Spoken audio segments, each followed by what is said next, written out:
анасымын, отағасы екеуміз 6 бала тәрбиелеп өсірдік. 4 қыз 2 ұл. Оразбай екінші балам, келінім Гүлдана, олардан 3 немерем бар. Оразбаймен отасқаныма 24 жыл болды. 3 қызымыз бар. Оразбай жалпы қыз әкесіне жақын деуші еді, 3 қызын жақсы көреді. Олардың тәрбиесіне аса мән беріп, жетістікке жетулеріне ақыл кеңесін беріп, қолдау көрсетіп отырады. Оразбай жақсы отағасы, қамқор әке.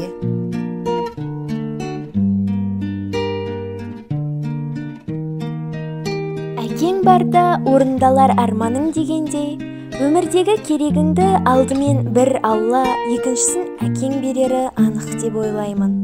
Менің өмірдегі ең қымбат адамым ол менің сүйікті әкешім. Әкем менің кішкентайдан ақылшым, қамқоршым.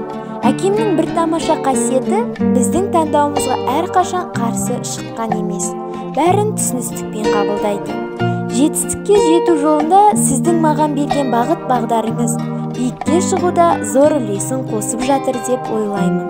Менің әкем ең тамаша адам. Ол кішкентайымыздан бері бізді бар махаббатына бөлеп өсірді. Осы күнге дейін менің үлкен белестерге шығуыма бар ықпалын тигізген бірден бір жан. Әкем маған әрқашан қолдау білдіріп, ақыл кеңесін беріп отырады. Әкелер сенің тілегін, ананың сүйген жүрегі, қосылса екі құдірет орындалған тілегін.